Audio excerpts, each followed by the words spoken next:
ஒன்று பேதுரு 3ஆம் அதிகாரம் 7வது வசனத்தில் இப்படி வாசிக்கிறோம். அந்தப்படி புருஷர்களே, மனைவியானவள் பலவீன பாண்டமாய் இருக்கிறபடியினால் உங்கள் ஜெபங்களுக்கு தடை வராதபடிக்கு நீங்கள் விவேகத்தோடு அவர்களுடனே வாழ்ந்து உங்களுடனே கூட அவர்களும் நித்திய ஜீவனாகிய கிருபையை சுதந்திரத்துக் கொள்கிறவர்களாய் இருக்கிறபடியினால் அவர்களுக்கு செய்ய வேண்டிய கணத்தை செய்யுங்கள். ஒரு சில நிமிடம் இந்த கணவன் மனைவியாக இருக்கிறவர்களுக்கு ஒரு சில ஆலோசனைகளை சொல்ல விரும்புகிறேன். அதில் 7வது வசனத்தில் நல்ல நீளமான நீண்ட வசனம். அதில் என்னென்னலாம் சத்தியங்கள் இருக்குது அப்படின்னா, மனைவியானவள் பலவீனமான பாண்டமாக இருக்கிறபடியால் கடைசியில் அவர்களுக்கு செய்ய வேண்டிய கணத்தை செய்யுங்கள் அப்படின்றது.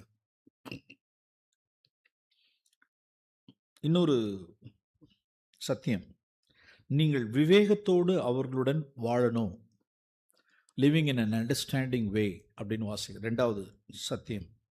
அதில் இன்னொரு சத்தியம் ஒன்று இருக்குது, உங்களுடைய ஜெபங்களுக்கு தடை வராதபடிக்கு பார்த்து கொள்ளுங்கள் அப்படின்னு வாசிக்கிறோம். அது ஒரு சத்தியம்.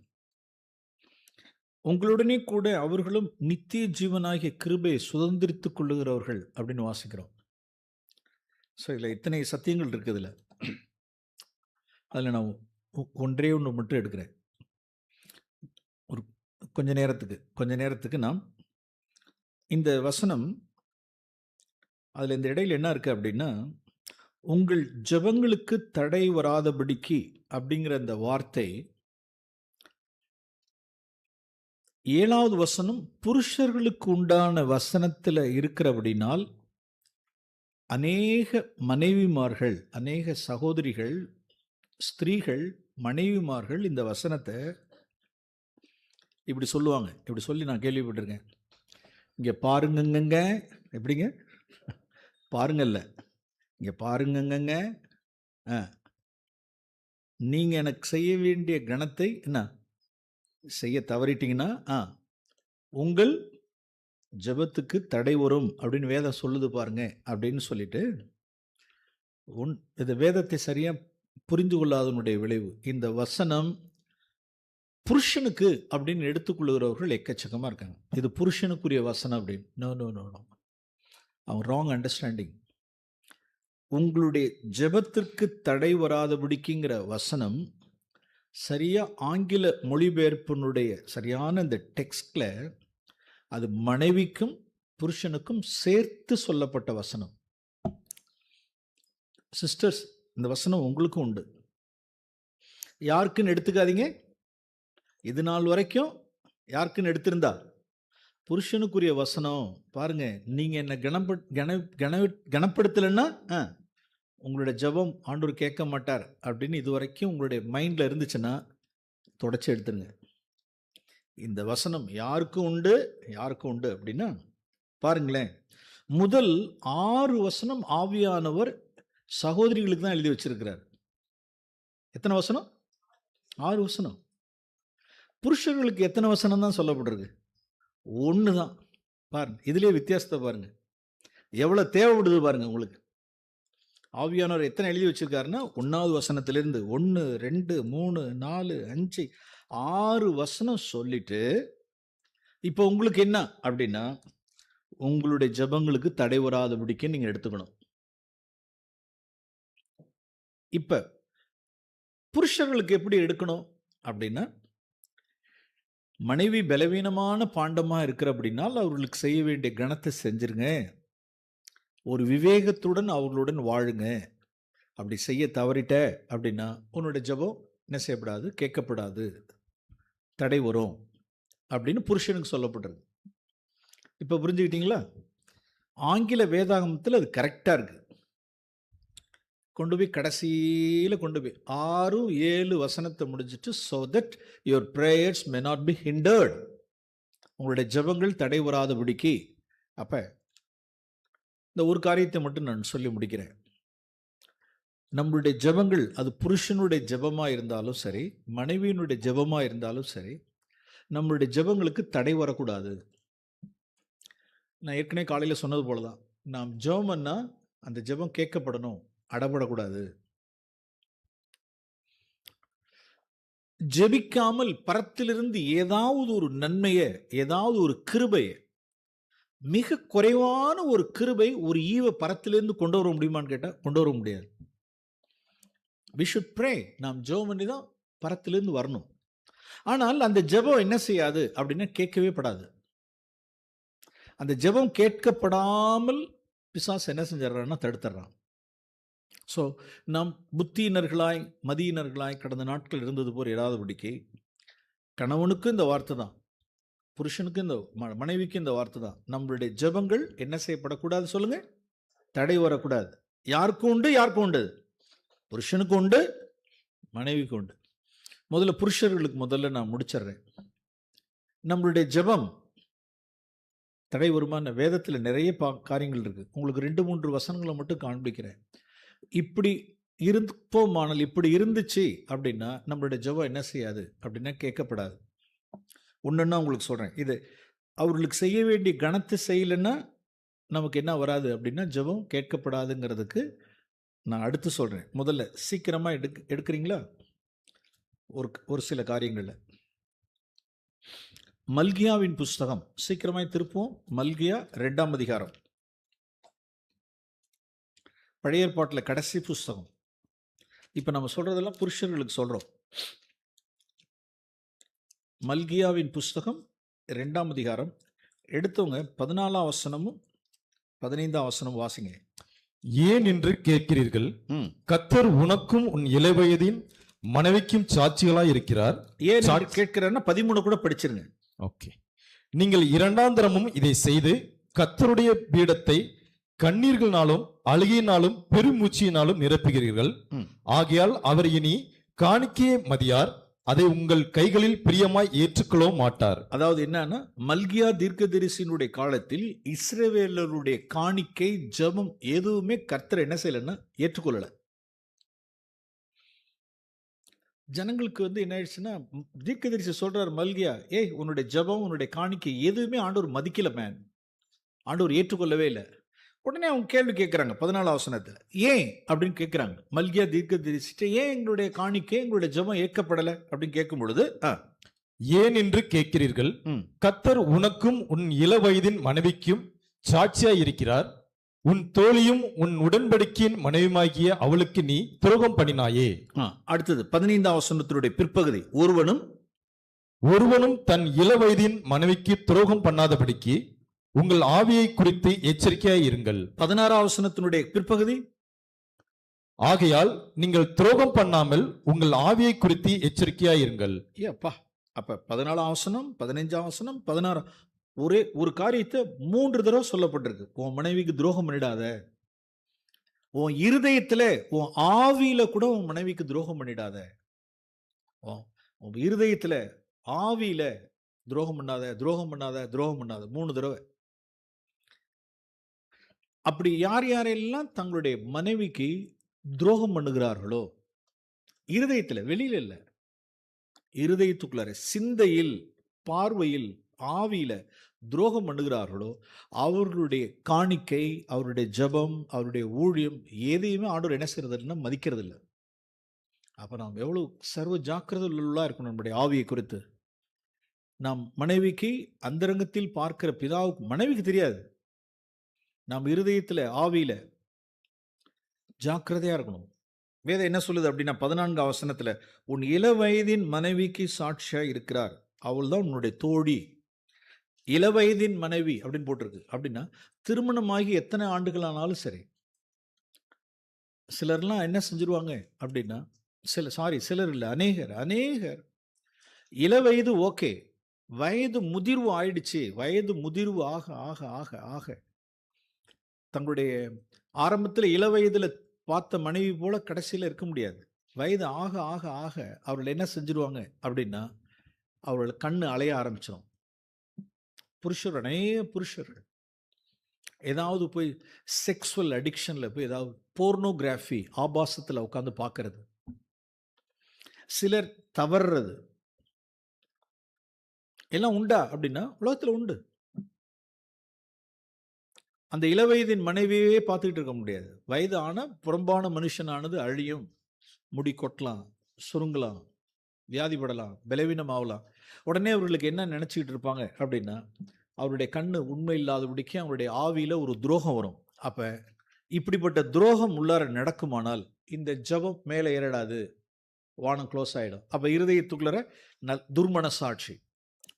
நம்ம காலையில என்ன பேசிட்டு இருக்கோமோ அதுதான் சொல்றேன். துர்மனசாட்சி, துர்மனசாட்சி.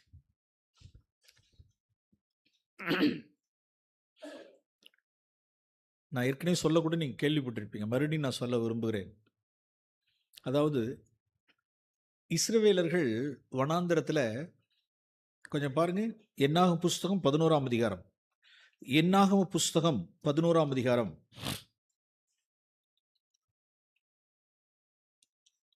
என்னாகமும் 11ஆம் அதிகாரம். ஜனங்கள் முறுமுறுத்தார்கள் பாருங்க.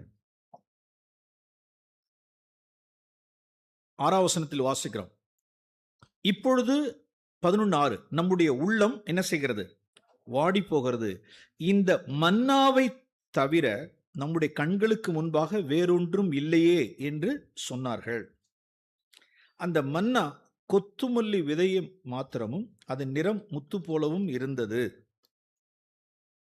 ஓகே, இப்ப 6வது வசனம், அவருடைய உள்ளம் மன்னாவை தவிர எங்கள் கண்களுக்கு முன்பாக வேறொன்றும் இல்லையே என்று சொல்லி அவருடைய உள்ளம் வாடி போயிற்று.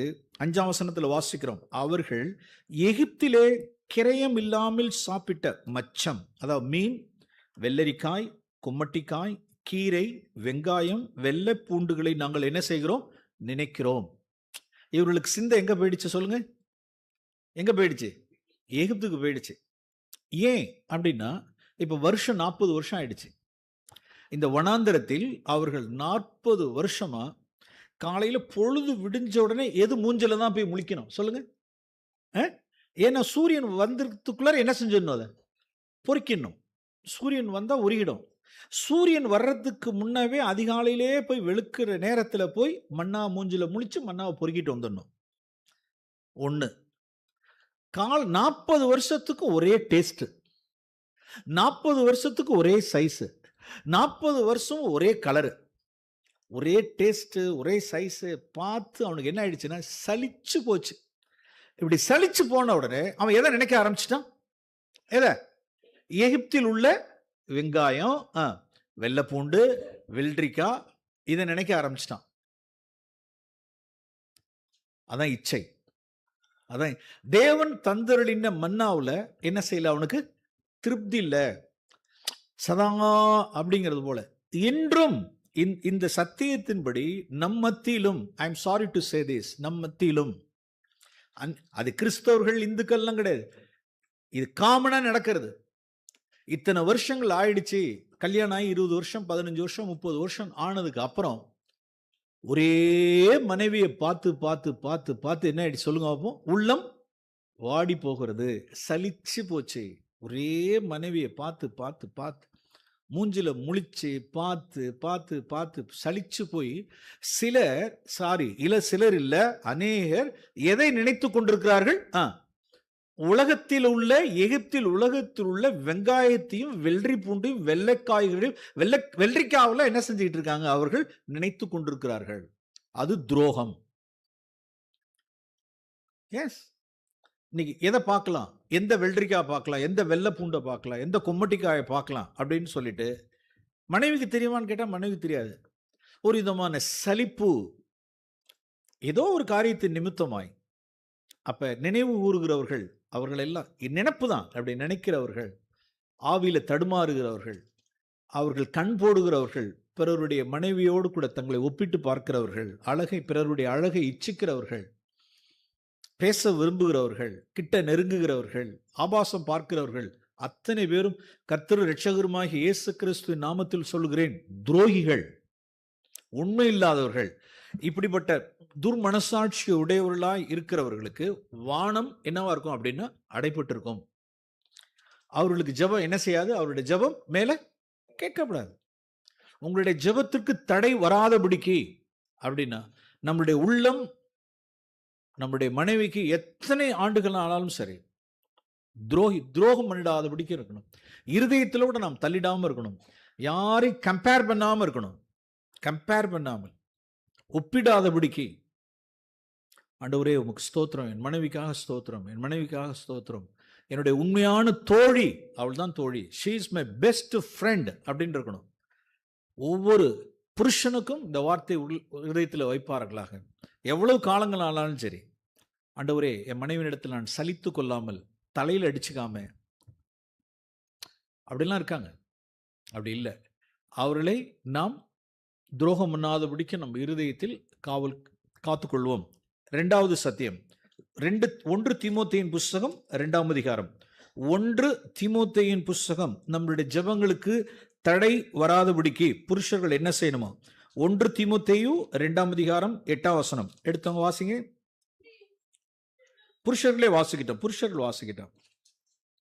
1 தீமோத்தேயு 2ஆம் அதிகாரம் 8ஆம் வசனம். அன்றியும் புருஷர்கள் கோபமும் தர்க்கமில்லாமல் பரிசுத்தமான கைகளை உயர்த்தி எல்லா இடங்களிலும் ஜெபம் பண்ண வேண்டும் என்று விரும்புகிறேன்.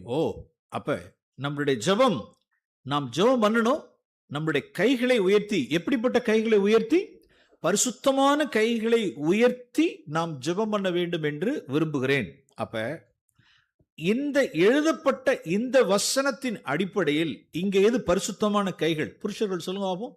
இந்த வசனத்தின்படி இல்லாமல் கோபமும் தர்க்கமும் இல்லாமல், வாக்குவாதம் செய்யாமல். வாக்குவாதம் செய்யக்கூடாது. இந்த பக்கத்துக்கு கை வரும், இந்த பக்கத்துல கை வச்சுங்க. நான் சொல்ற வசனத்தை கவனிங்க. எடுத்தவங்க 1 கொரிந்தியர் 11:16 படிங்க. 1 கொரிந்தியர் 11:16.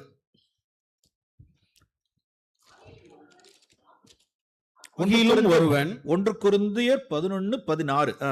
ஆகிலும் ஒருவன் வாக்குவாதம் செய்ய மனதா இருந்தால் எங்களுக்கும் தேவனுடைய சபைகளுக்கும் அப்படிப்பட்ட வழக்கமில்லை என்று அறியப்பட கடவன். அருமையான வசனம் பாருங்க. எனக்கு வழக்கமே இல்லைன்னு சொல்லணும். என்னது? ஒருவன் வாக்குவாதம் செய்ய மனதா இருந்தால், பவுல் சொல்றார், எனக்கும் சரி எங்களுடைய சபைகளிலும் சரி அப்படிப்பட்ட வழக்கம் இல்லை. அருமையானவர்களே, சிலர்லாம் வழக்கமாய் வைத்திருக்கிறார்கள். என்னன்னா வாக்குவாதம் செய்யணும். வாக்குவாதம், தர்க்கம், குவாரல்சம். அது மனைவியா இருந்தாலும் சரி, புருஷனா இருந்தாலும் சரி, வாக்குவாதம் செய்கிற வாயாடிகள். வாக்குவாதம் செய்கிற வாயாடிகள். அது புருஷனா இருந்தாலும் சரி, மனைவியா இருந்தாலும் சரி, நோ வாக்குவாதம். அது எங்களுக்கு வழக்கமே இல்லைன்னு சொல்லணும். கடைசியா நாம் எப்ப வாக்குவாதம் பண்ணியிருக்கோம் அப்படின்னு யோசிச்சு பாருங்க. குடும்பத்துக்குள்ள அப்படியே யோசிச்சு பார்க்கணும். தலையை சொரிஞ்சு சொல்லணும், எப்ப எங்களுக்குள்ள வாக்குவாதம் ஆணுச்சு? நமக்குள்ள, கணவன் மனைவிக்குள்ள, புருஷன் மனைவிக்குள்ள எப்ப நமக்குள்ள ஒரு வாக்குவாதம் நடந்துச்சு அப்படி கேட்டு பாருங்க. கேட்டு பார்க்குறப்ப நம்மளுடைய சாட்சி என்னவா இருக்குன்னா, நம்ம எப்ப வாக்குவாதம் செஞ்சோம்? ஞாபகமே இல்லையே, எவ்வளோ வருஷம் ஆச்சு இல்லை அப்படிங்கிற சாட்சி எங்க இருக்கு? வாக்குவாதமா? நேத்து நைட்டு வாக்குவாதம் பண்ணல, இப்படி சாட்சி இருந்தா என்னவா இருக்கும்? நேத்து நைட்டு வாக்குவாதம் பண்ணோம், காலையில சபைக்கு வர்றப்ப வாக்குவாதம் பண்ணோம், இன்னும் பாதி ஷிஃப்ட் தான் முடிஞ்சிருக்கு, இன்னும் பாதி ஷிஃப்ட் போய் பாக்கி இருக்கு, இப்படி சாட்சி இருந்துச்சுன்னு வச்சுங்க. No no no no no. நமக்கு வாக்குவாதம், பவுலோட சேர்ந்து சொல்லணும், எங்களுக்கு வாக்குவாதம் செய்யறதுக்கு என்ன இல்லை? என்ன இல்லை? வழக்கம் இல்லை. வழக்கம் இல்லை. யார் இடத்துலையும் நான் வாக்குவாதம் செய்ய மாட்டோம். ரோட்லையும் சரி, வீதியிலையும் சரி, வேலை ஸ்தலத்திலையும் சரி, பஸ்லையும் சரி, எந்த இடத்துலையும் சரி, ஒரு கடகண்ணியா இருக்கட்டும், மற்றவங்கள்ட்ட யாருக்கு நோ வாக்குவாதம். அவர் வாக்குவாதம் செய்ய மாட்டார். அவருடைய சத்தத்தை வீதியில் யாரும் கேட்க முடியாது. அவருடைய சத்தத்தை உயர்த்த மாட்டார். எஸ், பவுல் சொல்றார், ஜீசஸ் சொல்றார், இப்ப பவுல் சொல்றார், நான் வாக்குவாதம் செய்யறது எங்களுக்கு பழக்கமே கிடையாது. வழக்கம் கிடையாது, பழக்கம் இல்லை.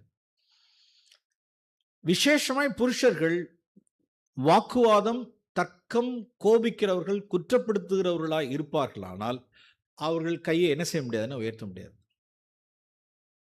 கையை உயர்த்த முடியாது. எந்த சூழ்நிலையிலும் கையை உயர்த்த முடியாது. ஆண்டவரே, நான் கைகளை உயர்த்தி, பரிசுத்த கைகளோடு கூட நான் உயர்த்தி நான் ஜெபிக்கணும் அப்படின்னா நாம் என்ன செய்யணும் அப்படின்னா, நம்மளுடைய ஜெபம் கேட்கப்படணும்னா நோ வாக்குவாதம், நோ கோபம். ஆமென். இது புருஷர்களுக்குரிய வார்த்தை. நம்மளுடைய ஜெபம் கேட்கப்படணும்னா நோ கோபம், நோ வாக்குவாதம். மூன்றாவது காரியம், ஒன்று பேதுரு 3ஆம் அதிகாரம் 7ஆம் வசனம். 1 பேதுரு 3ஆம் அதிகாரம் 7ஆம் வசனம். அது பெரிய வசனத்தில் நான் சொன்னேன்ல, அவர்களுக்கு செய்ய வேண்டிய என்னத்தை செய்யுங்கள், அவர்களுக்கு செய்ய வேண்டிய கணத்தை செய்யுங்கள். 3ஆம் வசனத்தில் வாசிக்கிறோம் பாருங்க. புருஷர்களே, மனைவியானவள் பலவீனமான பாண்டமாய் இருக்கிறபடியால் அவர்களுக்கு செய்ய வேண்டிய கணத்தை செய்யுங்கள். மனைவியை கனப்படுத்துறதுன்னா என்ன? மனைவியை கனப்படுத்துகிற விதம் நான் விரிவாய் சொல்ல முடியும், நான் சுருக்கமாக சொல்கிறேன். மனைவியானவளை கனப்படுத்த வேண்டிய விதமாய் நாம் கனப்படுத்தணும் அப்படின்னா, முதல்ல மனைவிக்கு நல்ல ஒரு சுயாதீனம் கொடுக்க தெரியணும். சுயாதீனம் கொடுக்கிற புருஷன், மனைவிக்கு சுயாதீனம் கொடுக்கிறவர்கள். இப்போ ஆபிரகாமுக்கு 2 குமாரர்கள் இருந்தார்கள்.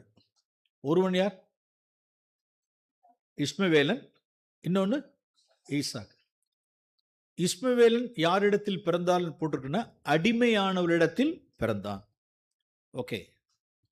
ஈசாக் யாரிடத்திலிருந்து பிறந்தால்? சுயாதீனம் உள்ளவரிடத்தில் பிறந்தால். ஒன்று ஃப்ரீ உமன், ஒன்று பாண்ட் உமன். 2 வார்த்தையை பார்க்குறோம். ஒன்று ஃப்ரீ உமன், இன்னொன்று பாண்ட் உமன். சில கணவர்கள் தங்களுடைய மனைவியை எப்படி வச்சிருக்காங்கன்னு கேட்டா பாண்ட் உமன், அடிமை பெண்ணாக வச்சிருக்கிறது. சில கணவர்கள் எப்படி வச்சிருப்பாங்கன்னா சுயாதீனம் கொடுத்துருப்பாங்க. அருமையானவர்களே, நம்மளுடைய மனைவிமார்களுக்கு மனைவியை கனப்படுத்துறதுன்னா என்ன அப்படின்னா அவர்களுக்கு சுயாதீனம் கொடுக்கணும், ஃப்ரீடம் கொடுக்கணும். Yes, freedom. We should give freedom. Free woman. நான் சமீபமாய் நான் வெளியில் போயிருந்த இடங்கள் எல்லாம் சில ஃபேமிலிஸ்னுடைய கவுன்சிலிங்காக உட்கார்ந்துருக்கிறப்ப நான் சில காரியங்கள் நினச்ச புருஷர்கள் இப்படி இருக்காங்களேன்னு. நம்ம மத்தியில் சிஎஃப்சியில் இருந்திருக்காங்க. மனைவியை என்ன செய்கிறதே இல்லை அப்படின்னா கன்சல்ட் பண்ணுறதே கிடையாது. மனைவி டோட்டல் கன்சல்ட்டிங்கே கிடையாது. நான் கேட்குறேன், உங்கள் ஹஸ்பண்டுடைய சேலரி எவ்வளோன்னு தெரியுமா? தெரியாது. ஹஸ்பண்டுடைய சேலரி எவ்வளோன்னு தெரியாதா? தெரியாது. ஓகே, எவ்வளோ சேவிங்ஸ் ஏதாவது இருக்கா? தெரியாது. என்னென்ன செலவு பண்ணுறார் அது தெரியுமா? தெரியாது. ஏன் அப்படின்னா நான் அதை கேட்கக்கூடாது. உனக்கு தேவை என்ன, நான் வாங்கி கொடுக்குறேன்ல, அதோட விட்டுக்க, அவ்வளோதான். நான் எவ்வளோ சம்பாத்தியம் வாங்குறேன், நான் என்ன செலவு பண்ணுறேன், நான் யாருக்கு செலவு பண்ணுறேன், எதுக்கு செலவு பண்ணுறேன், இதுக்கெல்லாம் உனக்கு நான் கணக்கு சொல்லிட்டு இருக்க முடியாது. சரி, உனக்கு தேவைன்னா சொல்லு, நான் வாங்கி தரேன், அவ்வளோதான். ஓ, இப்படிப்பட்ட புருஷர்கள் தங்களுடைய மனைவிமார்களை எப்படி அடிமையானவர்களாக வைத்து வைத்திருக்கிறார்கள். இந்த ஹாலில் யாருமே இப்படி இருக்கக்கூடாது. ரிப்பென்ட், மனம் திரும்புவோம்.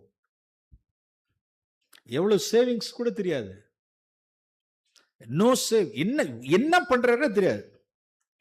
சரி, அப்ப கொஞ்சம் கைக்கு செலவுக்கு மற்ற காரியங்களுக்கு பைசாலாம். ஒரு சகோதரி இன்னொரு ஃபேமிலியில் உட்கார்ந்தப்போ ஒரு சகோதரி எழுதுனாங்க. பிள்ளைகள் சாயந்தரம் 4 மணிக்கு ஸ்கூல் விட்டு பிள்ளைகள் 4 மணிக்கு வந்தா அவர்களுக்கு நிலக்கடலை அவிச்சு வைக்கணும், நிலக்கடலை அவிச்சு கொடுக்கணும் அப்படிங்கிறதுக்காக ரோட்ல நிலக்கடலை போகுது. அதில் ஒரு படி அல்லது அரை படி, ஒரு படி ஏதோ ஒன்று வாங்குறதுக்கு கையில் 20-30 கூட கையில் காசு இல்லை. கடலை வாங்குறதுக்கு இருக்கா? என்ன சிஸ்டர் கடலை வாங்குறதுக்கு இருக்கா? அப்போ என்னதான் செஞ்சீங்க அப்படின்னு பக்கத்து வீட்டுக்காரவங்கள்ட்ட ஒரு 20 கைமாத்து ஒன்று வாங்கி நிலக்கடலை வாங்கி என் பிள்ளைகளுக்கு அவிச்சு வச்சேன். ஓ காட், டெரிபிள். இவரெல்லாம் மனைவி என்ன வச்சிருக்கிறாங்கன்னா அடிமைகள். அடிமைகள். ஃப்ரீடம் கிடையாது, சுயாதீனம் கிடையாது, எதுவுமே தெரியாது, எதுவும் கேட்கக்கூடாது. நோ நோ அப்படின்னா அடிமை. இந்த அடிமை ஜோமன்னார்னா இப்ப சொல்லுங்க, இந்த ரூஃபை தாண்டுமான்னு சொல்லுங்க. நீங்க தாங்க பதில் சொல்லணும். இந்த கூரையை கூட தாண்டாது, அடைச்சிடும். மனைவிக்கு செய்ய வேண்டிய கணத்தை செய்யுங்கள். அவளை கன்சல்ட் பண்ண வேண்டிய சூழ்நிலையில் கன்சல்ட் பண்ணணும். அவர்களுக்கு செவிசாய்க்க வேண்டிய நேரத்தில் செவிசாய்க்கணும். அவர் நியாயமான சில விருப்பங்களை அவர்கள் சொல்லுவார்கள். சில நியாயமான விருப்பங்கள், சில காரியங்களை சொல்லுவாங்க. அவர்களுக்கு செவிசாய்க்கணும். சிலர்லாம் செவிசாய்க்கவே மாட்டாங்க. சிலர் கன்சல்ட் பண்ணவே மாட்டாங்க. எஸ், ஹானரிங் ஹஸ்பண்டாக இருக்கணும், கன்சல்ட்டிங் ஹஸ்பண்டாக இருக்கணும், செவிசாய்க்கிற ஹஸ்பண்டாக இருக்கணும், அவர்களை கனப்படுத்துகிற, அடிமையாய் நடத்தால் சுயாதீனம் கொடுக்குற ஹஸ்பண்டாக இருக்கணும். அப்படிலாம் செய்தால்தான் அந்த குடும்பத்தில் என்ன உண்டாகும் அப்படின்னா, ஒரு living in an understanding way, living in an understand, விவேகத்துடன் அவர்களுடனே வாழ்ந்து. அப்போ அதை நான் விரிவாக சொல்ல, எல்லாம் சுருக்கமாக தான் சொன்னேன். ஒன்று, நம்முடைய மனைவியை எந்த காலத்திலும் ஒரு வார்த்தை பாருங்க, நீதிமொழிகள் 17:17 எடுத்தவங்க வாசிங்க பார்ப்போம். நீதிமொழிகள் 17:17. சிநேகிதன் எல்லா காலத்திலும் சிநேகிப்பான். நல்ல வார்த்தை. இடுக்கணில் உதவுவே சகோதரன் பிறந்திருக்கிறான். எல்லாரும் எடுத்துக்கிட்டீங்களா? எஸ்பெஷலி மனைவி புருஷன் 2 பேருமே இந்த சேர்ந்து வசனத்தை பார்க்கலாம். நேற்று தினம் திருமணத்தில், விவாகத்தில் கணவன் மனைவி 2 பேரும் வாக்குறுதி கொடுத்தாங்க பாருங்க. ஒரு வாக்குறுதி, திருமண வாக்குறுதி கொடுத்தாங்க ஒருவருக்கொருவர். என்ன வாக்குறுதி கொடுத்தாங்கன்னா, இன்பத்திலும் துன்பத்திலும் எல்லா சூழ்நிலையிலும் எப்பொழுதும் உனக்கு நான் உண்மையாக இருப்பேன், உன்னை நான் மரணம் மட்டும் பிரிக்க மட்டும், நம்மை பிரிக்க மட்டும் நான் உன்னை காப்பேன், நேசிப்பேன், உண்மையாக இருப்பேன் அப்படின்னு சொல்றதான அந்த வாக்குறுதி. எஸ், அந்த வாசனம் தான் அது. 17 என்ன சொல்லுது அப்படின்னா, சிநேகிதனுக்கு யாரு? நம்மளுடைய சிநேகிதன் யாருன்னு சொல்லுங்க அப்போ. ஃபர்ஸ்ட் நம்மளுடைய சிநேகிதன் யாரு? நம்மளுடைய தோழி யாரு? மனைவி. வேற யாரையும் சொல்லக்கூடாது. என்னுடைய சிநேகிதன் என்னுடைய ஃபர்ஸ்ட் சிநேகிதன் யார் அப்படின்னா யார் தான்? மனைவி தான் சொல்லணும். சிஸ்டர்ஸ், உங்களுடைய ஃபர்ஸ்ட் சிநேகிதன் அப்படின்னு யாரை சொல்லணும்? புருஷனை தான் சொல்லணும். ஆமென். ரொம்ப யோசனையா இருக்கு பிரதர், ரொம்ப யோசிக்க வேண்டியதா இருக்கு அப்படின்னு சொல்லக்கூடாது. எஸ், வி ஷுட் ஆல்வேஸ், என்னுடைய சிநேகிதன், என்னுடைய மனைவியை தவிர என்னுடைய ஃபர்ஸ்ட் சிநேகிதி அவங்க தான். இப்போ எப்படி சொல்லணுமா? சிநேகிதன் தன்னுடைய சிநேகிதியை, அல்லது சிநேகிதி தன்னுடைய சிநேகிதனை எப்படி நேசிக்கணும்? எல்லா காலத்திலும் என்ன செய்வான்? சிநேகிப்பான். நல்ல வார்த்தை. எல்லா காலத்திலும். ஒருத்தவங்களுக்கு என்ன அப்படின்னா, ஒருத்தவங்களுக்கு அழகு, இன்னொருத்தவங்களுக்கு ஐஸ்வர்யம். மனைவிக்கு அழகு குறைஞ்சிருச்சுன்னா பெரிய கேள்விக்குறி, சிநேகிக்கிறது கஷ்டமா இருக்கு. ஓகே, மனைவிக்கு என்னடா பிரச்சனை அப்படின்னா ஐஸ்வர்யம் குறைஞ்சிருச்சுன்னா சிநேகிக்கிறது கஷ்டமா இருக்கு. இவர்களுக்கு தேவை என்னன்னா பணம், காசு, பொருள் இதெல்லாம் வேணும். இவர்களுக்கு என்ன வேணும் அப்படின்னா அழகு வேணும். எல்லா காலத்திலும் நான் சிநேகிக்கணும். தரித்திரத்தில், உபத்திரவத்தில். ஓகே, நம்மளுடைய ஆவியில துரோகம் இல்லாதபடிக்கு பார்த்துக்கணும். அப்பதான் ஜெபம் கேட்கப்படும். கோபம், தர்க்கம், வாக்குவாதம் நமக்கு இருக்கக்கூடாது. அப்போதான் நம்மளுடைய ஜெபம் கேட்கப்படும். புருஷர்கள் பாயிண்டிங் ஃபிங்கர் இருக்கக்கூடாது, குற்றப்படுத்துகிற கைகள் இருக்கக்கூடாது. 3வது, நம்மளுடைய எப்படியெல்லாம் மனைவிக்கு நாம் கனவீனமாய் நடவாதபடிக்கு அவர்களை கனப்படுத்தி அவர்களுக்கு கொடுக்க வேண்டிய கனத்தை, மரியாதையை அவர்களுக்கு நாம் கொடுக்கணும். அதான் அப்போதான் நம்மளுடைய ஜெபம் கேட்கப்படும். ஓகே, அருமையான சகோதரிகளுக்கு அதை நாம் திருப்போம். 1 பேதுரு 3ஆம் அதிகாரம். சகோதரிகளுக்கும் நிறைய நாம் சொல்லலாம். ஒரு சில விஷயங்களை மட்டும் உங்களோடு கூட சொல்றேன். 6 வசனங்களை பேதுரு சொல்லி கொடுக்கிறார். 6 வசனங்கள் நம்மளுடைய ஜெபத்துக்கு தடை வராதபடிக்கு நாம் என்ன செய்யணுமா? வேதம் சொல்லுது பாருங்க. 6ஆம் வசனத்தில் சாராளை வேதம் காண்பிக்கிறது. சாராள் ஆபிரகாமை ஆண்டவன் என்று சொல்லி அவனுக்கு கீழ்ப்படிந்திருந்தால், நீங்கள் நன்மை செய்து ஒரு ஆபத்துக்கும் பயப்படாது இருந்தீர்களானால் அவளுக்கு நீங்கள் பிள்ளைகளாயிருப்பீர்கள். வேதம் எவ்வளவோ காரியங்கள் சொல்லுது பாருங்க. டியர் சிஸ்டர்ஸ், உங்களுடைய ஜெபம் கேட்கப்படணும் அப்படின்னா தொடர்ந்து புருஷனுக்கு நன்மை செய்யுங்க. தொடர்ந்து நீங்கள் நன்மை செய்யுங்கள், ஒரு ஆபத்துக்கும் பயப்படாதிருங்கள். நீங்கள் உங்களுடைய புருஷனுக்கு செய்கிற நன்மையில எவ்வளோ நன்மைகள்ல ஒரு நன்மை என்ன அப்படின்னா, உங்களுடைய கணவரை கடனுக்கு இழுத்து விடாதபடிக்கு இருக்கிற மனைவி புருஷனுக்கு நன்மை செய்கிறாள். மீண்டும் சொல்றேன், காதுல வாங்கி வச்சுங்க. தங்களுடைய கணவரை எதுக்கு இழுத்து விட்டுறக்கூடாது அப்படின்னா, எதுக்கு? கடனுக்கு இழுத்து விட்டுறக்கூடாது. கடன்படாதபடிக்கு இருக்கிறதுக்கு நீங்க கோஆபரேட் பண்ணணும். நீங்க நன்மை செய்து, நீங்கள் நன்மை செய்து நன்மை செய்து நன்மை செய்யணும், நன்மை செய்யணும், நன்மை செஞ்சுட்டே இருக்கணும். சிலர்லாம் கடன் செலவாளி செலவாளி செலவாளி செலவாளி. அது வேணும், இது வேணும், அது வேணும், இது வேணும், இது வேணும், இது வேணும், இருக்குதோ இல்லையோ வேணும் வேணும் வேணும் வேணும். என்ன செய்வீங்களோ தெரியாது, என்ன செய்வீங்களோ தெரியாது, என்ன செய்வீங்க. எப்பா வழி இல்லையேப்பா, வழி இல்லையே. இதே தானே சொல்லுவீங்க, இதே தானே சொல்லுவீங்க. வேற என்ன சொல்லுவீங்க? இல்லைன்னு தானே சொல்லுவீங்க, இல்லைன்னு தானே சொல்லுவீங்க. நான் கல்யாணம் பண்ண காலத்தில் no no no no no no. கடனுக்கு இழுத்து விடாத ஒரு மனைவியா இருக்கணும். நன்மை செய்கிற நன்மை. தன் புருஷனுக்கு வாழ்நாள் எல்லாம் குணசாலியான ஸ்திரீயானவள் நன்மை செய்கிறாள். ஒரு ஆபத்துக்கும் நீங்க என்ன செய்யக்கூடாது அப்படின்னா, பயப்படக்கூடாது. புருஷனுடைய காரியத்துக்கு நான் ஆண்டவரே நான் சப்மிட் பண்றேன் அப்படின்னு. ஒரு காரியத்தை நான் சொல்றேன். ஒரு யூரோப்பியன் கண்ட்ரியில், ஐரோப்பா நாடுகளில் ஒரு கணவன் மனைவி, கணவர் கொஞ்சம் தான் நினைச்சதை செய்யணும்னு நினைக்கிறவர். அவர்கள் ஒரு யூரோப்பில் ஒரு மலைச்சரிவு, நல்ல இது எப்படி இங்கே மேற்கத்திய மலைகள் இருக்கோ அது மாதிரி ஒரு மலைச்சரிவான பகுதியில் அவர்கள் குடியிருக்கிறவர்கள். அங்கே மாற்றி மாற்றி என்ன விவசாயம் பண்ணுவாங்க அப்படின்னா, ஒன்று உருளைக்கிழங்கு, இன்னொரு சமயத்தில் முட்டைகோஸ். இது ரெண்டும் மாற்றி மாற்றி விவசாயம் தான். இந்த இப்போ எல்லா இடங்கள்லையும் என்ன விவசாயம் போயிட்டு இருக்கு அப்படின்னா, உருளைக்கிழங்கு போயிட்டு இருக்கு. ரெகுலராக அதான் எல்லாம் செய்யணும். இந்த புருஷன் அப்படி யோசிக்கிறார், கொஞ்சம் மதீனமாக, எதுவுமே கொஞ்சம் வித்தியாசமாக செய்யக்கூடியவர் அவர். இந்த வருஷம் நாம் முட்டைகோஸ் போடலாம் அப்படிங்கிறார். ஏன்னாங்க இந்த சீசனுக்கு வராதே, இந்த சீசனில் இதுதானே நம்ம செஞ்சாகணும், இதை செய்யக்கூடாது. இப்போ நான் போட்டிங்கன்னா விவசாயம் போட்டு பணம் போயிடும் அப்படின்னு அவங்க ஆலோசனை சொல்கிறாங்க. என்ன ஆயிடுச்சுன்னா, உருளைக்கிழங்கு வருமா, இது முட்டைகோஸ் வருமானு பார்த்தா சூப்பராக வருது. விளைச்சல், அபரிதமான விளைச்சல், நல்லா அறுவடை, சரியான அறுவடை எடுத்துன்னா சூழ்ந்து இருக்கிறவரெல்லாம் பார்த்து என்ன செய்கிற அளவுக்கு ஆயிடுச்சுன்னா, ஆச்சரியப்படத்தக்க அளவுக்கு என்ன உண்டாயிடுச்சு அப்படின்னா விளைச்சல். அந்த சமயத்தில் உருளைக்கிழங்கு தான் ஃபுல்லாக இருக்கும். முட்டைகோசுங்கிறது விளைச்சல் அந்த சமயத்தில் சீசன் இல்லாதனால அவுட் ஆஃப் சீசனில் குறைவாக இருக்கும். இந்த மனுஷன் போட்ட உடனே காசு என்ன ஆயிடுச்சுன்னா எக்கச்சக்கமான காசு. இப்போ அவர் என்ன நினைக்கிறார் அப்படின்னா, நல்லா கவனிக்கணும். நான் உங்கள்கிட்ட கேள்வி கேட்பேன்.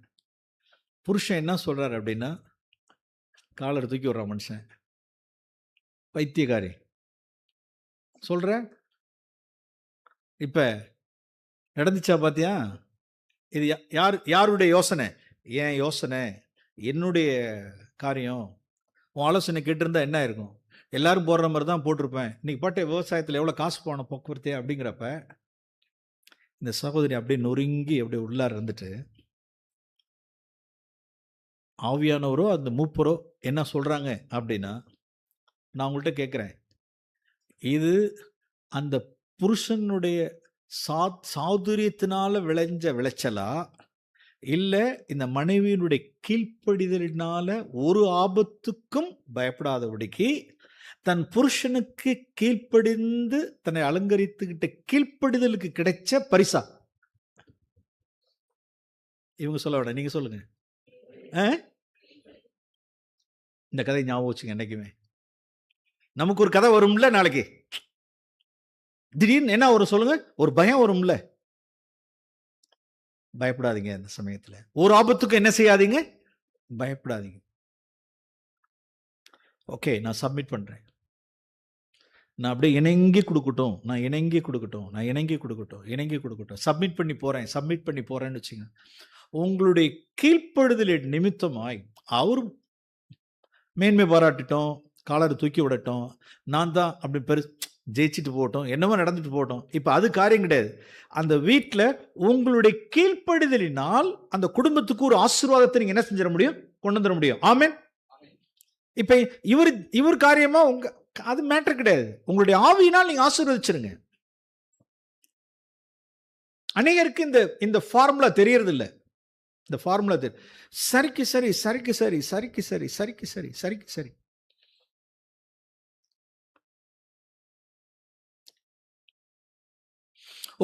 ஒரு குடும்பத்துல பிள்ளையை படிக்க வைக்கிறதுக்கு 2 பேருக்கும் டிஸ்அக்ரிமெண்ட், ஒத்து வரல. புருஷன் சொல்றார் இப்படி படிக்க வைக்கணும், மனைவி சொல்றாங்க இப்படி படிக்க வைக்கணும். அதெல்லாம் கையில காசு பணம்லாம் கிடையாது. கையில காசு பணம்லாம் கிடையாது. இந்த அளவுக்கு இந்த கோர்ஸ் எடுத்து இந்த இன்ஜினியரிங்லாம் கொட்டி படிக்கிற அளவுக்குலாம் நமக்கு பைசா இருக்காது. சும்மா ஒரு ஆர்ட்ஸ் காலேஜில் நம்ம படிச்சு விட்டா போதும். ஐயோ, மனைவி பையன் என்ன பண்றான் அப்படின்னா, பையன் நான் இவ்வளோ மார்க் வாங்கியிருக்கேன், கிட்டத்தட்ட 1000 மார்க் வாங்கியிருக்கேன், எனக்கு ஒரு இன்ஜினியரிங் போனால் நல்லா இருக்கும், கொண்டு போய் நம்மளை வந்து ஒரு ஆர்ட்ஸ் காலேஜில் தள்ளி விட்றாங்களே, ஒரு பிஏ பிஎஸ்சியில் நம்மளை தள்ளி விட்றாங்களே. பையனோட சேர்ந்து அம்மா 2 பேரும் கூட்டணி நெருக்குறாங்க, நெருக்கி நெருக்கி நெருக்கி நெருக்கி ஒரு குடும்பத்தில் ஏவுறாங்க. வாக்குவாதம் போயிட்டு இருக்கு. புருஷன் தெளிவா, அவர் ஒரு தெளிவா இருக்கிறார், கடன்படக்கூடாது, கடன்படக்கூடாது, இருக்கிறது போதும், தேவன் அதெல்லாம் பொறுப்பெடுத்துக்குவார் அப்படிங்கிறது புருஷனுடைய காரியம். மனைவியினுடைய காரியம் இல்ல, என் பையனை இப்படி ஆக்கணும், என் பையனை இப்படி ஆக்கணும், இப்படி படிக்க வைக்கணும், அப்படி படிக்க வைக்கணும். இப்ப நம்ம என்ன சொல்லுவோம் சொல்லுங்க?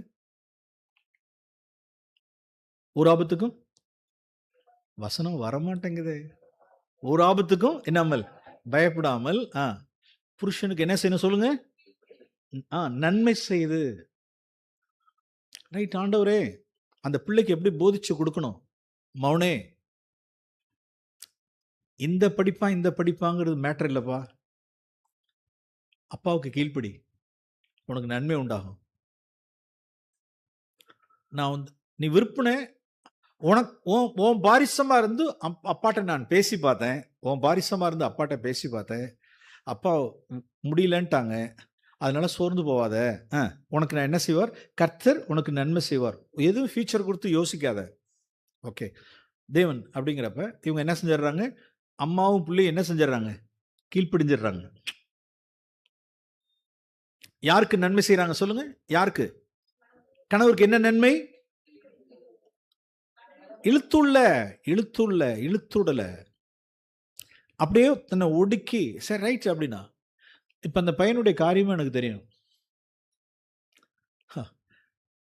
ஒரு சீனியர் சாஃப்ட்வேர் கன்சல்டன்ட்.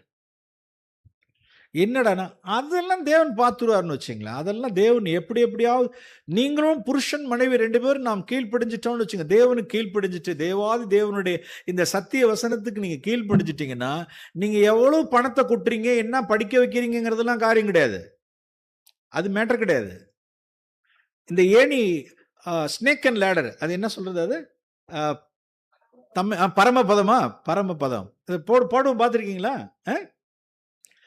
சிலருக்குலாம் ஒன்றும் இருக்காது, சும்மா தான் போட்டு சும்மா உருட்டி விடுவான். இப்படி உருட்டி விட்டா என்ன வரும் சொல்லுங்க? அப்போ 1 2 4ன்னு வரும். 1 2 3 4 அப்படிமா. டக்குன்னு பார்த்தா என்ன வரும் சொல்லுங்க? ஒரு ஏணி ஏறுவான். அப்புறம் போடுவான், ஒரு 3 4ன்னு போடுவான். போட்டா அடுத்து பார்த்தா ஏணின்னு சொல்லிட்டு மேலே போயிடுவான். தேவன் கொண்டு போக முடியுங்க. ஒரு செங்கக்கல் அறுக்கிற ஒரு அடிமையினுடைய பிள்ளைய, மோசைய கொண்டு போய் எகிப்துல ஒரு பெரிய கலாசாலையில வச்சு அவனுக்கு ஒரு பெரிய சகலக்கெல்லாம் வல்லவனாக்க தேவனால் கூடுமா கூடாதா? தாய் தகப்பன் யாரான்னு கேட்டா செங்கக்கல் அடிமை. ஒரு சாதாரண ஈசாயினுடைய பிள்ளை, 8வது பிள்ளை, போடா ஞான சூனியம், போடா ஆடு மேய்க்க போடான்னு சொல்லிட்டு துரத்தி விட்டாச்சு. ஆடு மேய்க்கிறவனை கொண்டு போய் எங்க உட்கார வச்சாச்சுன்னா, இஸ்ரவேல் சமஸ்தானத்தினுடைய ராஜாவை உட்கார வச்சாச்சு. அதான் நம்மளுடைய தேவன். ஆமென். போட்டுட்டு அடுத்தவன் படிக்க வைக்கிறான், அடுத்தவன் இதை செய்யறான், அதை செய்யறான், நம்மளும் இப்படி. அந்த இடத்துல எல்லாம் நீங்க என்ன செஞ்சு போங்க அப்படின்னா, ஒரு ஆபத்துக்கும் என்ன செய்யாதீர்கள், பயப்படாதீங்க, அப்படியே சப்மிட் பண்ணுங்க. புருஷனுக்கு நன்மை செஞ்சிருங்க, குடும்பத்துக்கு நன்மை செஞ்சிருங்க. பெரிய ஆசீர்வாதத்தை உங்களுடைய கீழ்ப்படிதல் நிமித்தமாய் உங்களுடைய குடும்பத்துக்கும் உங்களுடைய பிள்ளைகளுக்கும் நீங்க கொண்டு வந்து சேர்க்க முடியும். ஆமென். அந்த இடத்துல இல்லாதபடிக்கு ரெண்டகம் பண்ணுவோமானால், எதிர்த்து சரிக்கு சரி நிற்போமானால் எது முடிஞ்சிடும்? அவ்வளவுதான். மேலேருந்து ஒரு ஆசீர்வாதம் வராது. காதுள்ளவன் கேட்க கடவன். எல்லாம் தொட்டதையும் புழங்கினதையும் தான் சொல்றேன். அனுபவிச்சதும் பார்த்ததும் நன்மைகளை அனுபவிச்சவர்கள். கர்த்தர் நமக்கு கடாட்சம் செய்வராக. ஒரு நிமிஷம் ஜெபம் பண்ணுவோம். பரலோக தகப்பனே, எங்களுடைய குடும்பங்களில்